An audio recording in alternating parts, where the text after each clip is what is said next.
नमस्कार दोस्तों, स्वागत है आपका आज के मुख्य समाचार में, जिसमें सबसे पहली और बड़ी खबर में आपको बताएंगे कि दिल्ली कूच करने निकला किसानों का काफिला पहुंचा पानीपत। किसान नेता बोले कि उत्तर प्रदेश में भाजपा को हराएंगे। दूसरी बड़ी खबर में जिक्र होगा कि पेगासस में हुई जिसकी जासूसी उसे ही बना दिया आईटी मिनिस्टर। शिवसेना का मोदी सरकार पर जबरदस्त हमला। और तीसरी बड़ी खबर में जिक्र बिहार का, आरजेडी के अगले बिग बॉस बनेंगे तेजस्वी, जल्द मिल सकती है पार्टी की कमान। दोस्तों, हर एक खबर की गहराई में आपको ले जाएंगे, लेकिन उससे पहले अगर आपको भी ऐसा लगता है कि जासूसी कांड भारतीय जनता पार्टी को महंगा पड़ सकता है तो आप अभी इस वीडियो को लाइक कीजिए और कमेंट में लिखिए जय हिंद। दोस्तों, रुक करते हैं तमाम बड़ी खबरों। दिल्ली कूच करने निकला किसानों का काफिला पहुंचा पानीपत। चढ़ूनी बोले उत्तर प्रदेश में बीजेपी को हराएंगे। जी हां दोस्तों, हरियाणा के यमुनानगर से दिल्ली बॉर्डर कूच करने निकला किसानों का काफिला सोमवार को पानीपत पहुंचा। भारतीय किसान यूनियन के हरियाणा के अध्यक्ष गुरनाम सिंह चढ़ूनी की अगुवाई में किसानों का जत्था पानीपत टोल प्लाजा पहुंचा। चढ़ूनी ने यहां पत्रकारों से बातचीत करते हुए कहा कि अब मिशन उत्तर प्रदेश शुरू होगा। हम उत्तर प्रदेश चुनाव में बीजेपी को हराने का काम करेंगे। उन्होंने यह भी कहा कि सस्पेंड होने से मेरा कोई नुकसान नहीं हुआ, बल्कि सस्पेंड करने वालों का नुकसान हुआ है। सस्पेंड होने के बाद भी उनका काफिला बढ़ता जा रहा है। मुझे सस्पेंड करने वालों को जनता बुरा बता रही है। मैंने एक विचारधारा रखी थी, मैं अपनी विचारधारा पर अब भी कायम हूँ। चढ़ूनी ने कहा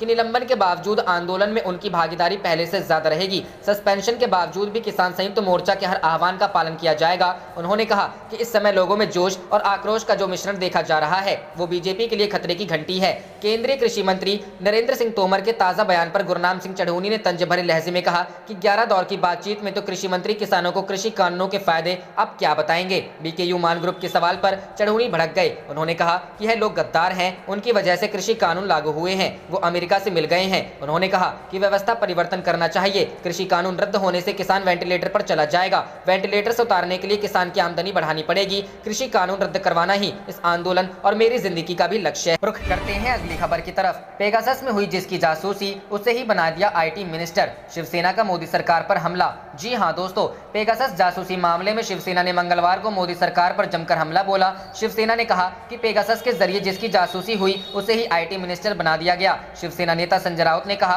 कि अगर यूपी की सरकार होती तो बीजेपी देश में हंगामा करती, वे सदन को सुचारू रूप से चलने नहीं देती। राउत ने आगे कहा कि हम जासूसी के इस मामले की संयुक्त संसदीय समिति से भी जांच की मांग करते हैं। पीएम मोदी और गृह मंत्री अमित शाह दोनों लोगों को सच बताना चाहिए। संजय राउत ने कहा कि जासूसी के सिलसिले में 2 केंद्रीय मंत्रियों प्रहलाद जोशी और अश्विनी वैष्णव के नाम भी सामने आए हैं। बाद में उन्हें केंद्रीय मंत्रिमंडल में शामिल किया गया। वैष्णव, जिनकी जासूसी भी की गई है, उन्हें उसे आईटी विभाग का मंत्री बनाया गया है। बता दें कि इजरायली कंपनी एनएसओ के पेगासस सॉफ्टवेयर से भारत में कथित तौर पर 300 से ज्यादा हस्तियों के फोन हैक किए जाने का मामला अब तूल पकड़ लिया है। संसद के मानसून सत्र की शुरुआत के एक दिन पहले ही इस जासूसी कांड का खुलासा हुआ था। रुख करते हैं अगली खबर की तरफ। आरजेडी के अगले बिग बॉस बनेंगे तेजस्वी, जल्द मिल सकती है पार्टी की कमान। जी हां दोस्तों, क्या तेजस्वी यादव को मिलेगी आरजेडी की कमान? दरअसल सोमवार को आरजेडी के प्रदेश अध्यक्ष जगदानंद सिंह ने दिल्ली में लालू यादव से मुलाकात की। इस मुलाकात के बाद ये कयास लगाए जा रहे हैं कि तेजस्वी यादव को आरजेडी की जल्द कमान सौंपी जा सकती है। कुछ दिन पहले लालू यादव ने भी अपने जन्मदिन के मौके पर तेजस्वी यादव की खुले दिल से तारीफ की थी। वहीं बिहार विधानसभा में तेजस्वी के नेतृत्व में आरजेडी ने शानदार करते हुए अपने दम पर 75 सीटें प्राप्त की थी। तेजस्वी को 6 वर्ष पहले विधायक दल का नेता बनाकर लालू ने साफ कर दिया था कि भविष्य में आरजेडी की कमान भी उन्हीं के हाथ में होगी। जब मंगलवार को जगदानंद सिंह ने इस संबंध में पूछा गया तो उन्होंने कहा कि मुझे नहीं पता कि तेजस्वी के कार्यवाहक राष्ट्रीय अध्यक्ष बनने की ये खबरें कहां से आ रही हैं, लेकिन अगर कुछ होता है तो आप सभी को पता चल जाएगा। वहीं पार्टी के शीर्ष नेताओं का कहना है कि तेजस्वी को कार्यवाहक राष्ट्रीय अध्यक्ष के रूप में पदोन्नत करना मुश्किल नहीं होगा, क्योंकि पार्टी के संविधान के अनुसार ऐसी शक्तियां आरजेडी के राष्ट्रीय अध्यक्ष में निहित है। ऐसा कहा जाता है कि लालू के करीबी सहयोगी और पार्टी के रणनीतिकार जगदानंद सिंह ने आरजेडी प्रमुख के कमजोर स्वास्थ्य को देखते हुए आरजेडी के राष्ट्रीय अध्यक्ष पद की कमान संभालने के लिए तेजस्वी को एक नई भूमिका देने का विचार रखा है। लालू यादव अपनी बड़ी बेटी मीसा भारती के नई दिल्ली स्थित आवास पर पिछले कई महीनों से स्वास्थ्य लाभ ले रहे हैं। आरजेडी प्रमुख को चारा घोटाला के कई मामलों में अप्रैल में जमानत पर रिहा किया गया था। रुख करते हैं अगली खबर की तरफ। पेगासस जासूसी कांड पर हंगामा। विपक्ष ने पूछा क्या इजरायल से खरीदा था स्पाईवेयर, जांच हो। जी हां दोस्तों, संसद के मानसून सत्र का आज दूसरा दिन है। आज भी संसद में पेगासस जासूसी कांड पर हंगामा हो रहा है। विपक्षी दल इस मुद्दे पर सरकार को घेर रहे हैं। हंगामे के चलते लोकसभा और राज्यसभा में कार्रवाई को शुरू होते ही स्थगित करना पड़ा। करीब 5 मिनट ही ये कार्रवाई चल सकी। लोकसभा 2 बजे तक और राज्यसभा 11 बजे तक स्थगित हो गई है। इसके बाद 12 बजे राज्यसभा की कार्रवाई एक बार फिर शुरू की गई, लेकिन हंगामे के चलते स्थगित कर दी गई। दरअसल कार्रवाई शुरू होते ही विपक्ष के हंगामे पर स्पीकर ओम बिरला ने सख्त रुख अख्तियार किया। बिरला ने विपक्ष से कहा कि जिस विषय पर चर्चा चाहते हो नोटिस दीजिए, सरकार हर विषय पर चर्चा की प्रतिबद्धता जता चुकी है, तो विपक्ष नारेबाजी क्यों कर रहा है, ये उचित नहीं है। कांग्रेस के वरिष्ठ नेता शक्ति सिंह गोहिल ने मांग की है कि पेगासस स्पाईवेयर विवाद की जांच ज्वाइंट पार्लियामेंट्री कमेटी गठित करके कराई जाए। इस विवाद में जो तथ्य सामने आए हैं उनसे बड़े सवाल खड़े हो रहे हैं। क्या सरकार ने इजरायल से स्पाईवेयर खरीदा था? अगर नहीं तो गलत तरीके से भारतीय नागरिकों के फोन को हैक किया गया। सरकार इस मामले में कटघरे में है। शिवसेना सांसदों ने पेगासस मामले की जांच संयुक्त संसदीय समिति जेपीसी से कराने की मांग की। शिवसेना सांसदों ने स्पीकर से मुलाकात कर यह मांग की। ये संविधान द्वारा प्रदत्त गोपनीयता और स्वतंत्रता के अधिकार पर हमला है। ये मामला बेहद गंभीर है। बीजेपी के जगदम्बिका पाल ने कहा कि कांग्रेस एक कंफ्यूज पार्टी है, सदन को चलने नहीं देना है, इसलिए बहाना बनाया जा रहा है। जांच किस बात की, जब सरकार ने कह दिया है कि इसमें उनका कोई रोल नहीं है। आईटी मंत्री ने सदन में कहा और गृह मंत्री ने भी बयान दिया है। राहुल गांधी की जासूसी की क्या जरूरत है? वे कल तक किसान और कोविड पर चर्चा की मांग कर रहे थे, आज पलट गए हैं। रुख करते हैं अगली खबर की तरफ। महंगाई को लेकर विपक्ष का हल्ला बोल, कोई सिलेंडर लेकर सड़कों पर उतरा तो किसी ने निकाली बैलगाड़ी रैली। जी हां दोस्तों, बढ़ती महंगाई के विरोध में बिहार के मुख्य विपक्षी राष्ट्रीय जनता दल के नेता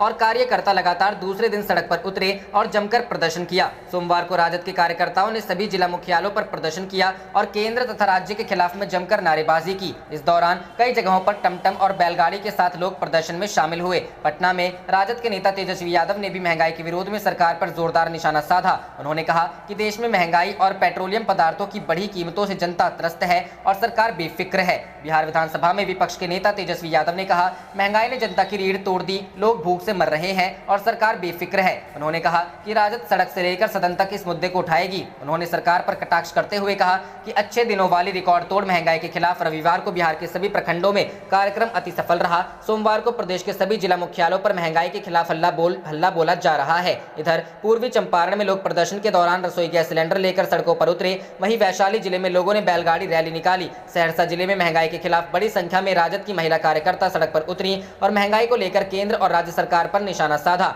भोजपुर, सीतामढ़ी, समस्तीपुर, लखीसराय में भी राजद कार्यकर्ता सड़क पर उतरे और महंगाई और बेरोजगारी के खिलाफ आवाज बुलंद की। प्रदर्शनकारियों ने कहा कि तेजस्वी यादव के नेतृत्व में अब महंगाई और बेरोजगारी के खिलाफ लड़ाई प्रारंभ हो गई है। रुख करते हैं अगली खबर की तरफ। सुप्रीम कोर्ट ने केरल सरकार को लताड़ा, कहा अगर संक्रमण फैला तो कार्रवाई होगी। जी हां दोस्तों, केरल में एक बार फिर कोरोना संक्रमण के मामले तेजी से बढ़ रहे हैं। ऐसे में केरल सरकार की ओर से बकरीद पर लॉकडाउन में ढील दिए जाने पर सुप्रीम कोर्ट ने नाराजगी जताई। सुप्रीम कोर्ट ने फटकार लगाते हुए कहा, यह अफसोस की बात है कि राज्य सरकार व्यापारी संगठनों के दबाव में आ गई, उन इलाकों में भी दुकान खोलने की अनुमति दी जहां कोरोना दर 15% से अधिक है और लोगों की जान को खतरे में डाल दिया। सुप्रीम कोर्ट ने बकरीद के मद्देनजर लॉकडाउन में ढील देने पर केरल सरकार को जमकर लताड़ लगाई। कहा कि यह चौंकाने वाली स्थिति है, राज्य सरकार ने टेट्रा समूह के दबाव में बाजार खोल दिया। सुप्रीम कोर्ट ने कहा कि केरल सरकार का हलफनामा चिंताजनक, यह भारत के सभी नागरिकों को जीवन के अधिकार की गारंटी नहीं देता है। केरल सरकार ने बकरीद के अवसर पर इस तरह की छूट देकर देश के नागरिकों के लिए राष्ट्रव्यापी महामारी के जोखिम को बढ़ा दिया है।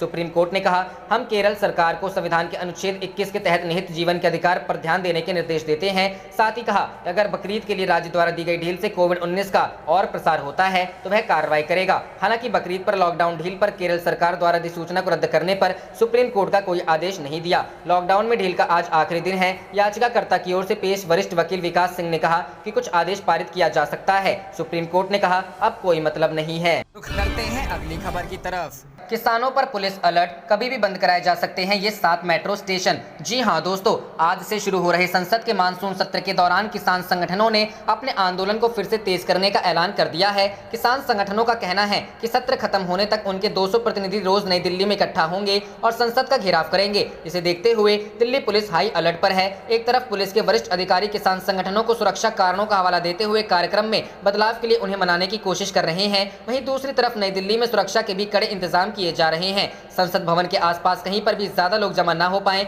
इसके लिए इंतजाम किए जा रहे हैं। नई दिल्ली जिले के डीसीपी दीपक यादव के अनुरोध पर डीसीपी जितेंद्र मणि ने दिल्ली मेट्रो के चीफ सिक्योरिटी कमिश्नर को एक पत्र लिखकर कहा है कि सुरक्षा कारणों के चलते संसद सत्र के दौरान नई दिल्ली इलाके के सभी मेट्रो स्टेशनों को बेहद शॉर्ट नोटिस पर किसी भी वक्त बंद कराने की जरूरत पड़ सकती है। इसे देखते हुए भी वे भी अपनी तरफ से सभी जरूरी इंतजाम करें और अपने स्टाफ को अलर्ट पर रखें। डीसीपी ने लेटर में 7 मेट्रो स्टेशनों जनपथ, लोक कल्याण मार्ग, पटेल चौक, राजीव चौक, केंद्रीय सचिवालय, मंडी हाउस और उद्योग भवन का जिक्र किया है। हालांकि सूत्रों का कहना है कि जरूरत पड़ी तो बारखंबा road, Pragati Maidan, supreme court, ITO, Khan market, Shivaji stadium जैसे मेट्रो स्टेशन भी बंद कराए जा सकते हैं। दिल्ली पुलिस की तरफ से यह भी कहा गया है कि कानून व्यवस्था को देखते हुए तुरंत कुछ फैसले लेने पड़ सकते हैं, इसलिए DMRC किसी एक ऐसे सक्षम अधिकारी को भी तैनात करे जो पुलिस से निर्देश मिलते ही इन मेट्रो स्टेशनों को बंद करवा सके। मेट्रो के DCP जितेंद्र मणि ने बताया कि इस दौरान सभी मेट्रो स्टेशनों पर सुरक्षा के भी विशेष इंतजाम किए जाएंगे। इस बारे में CISF को भी अलर्ट कर दिया गया है। उन्होंने यह भी साफ कर दिया है कि अभी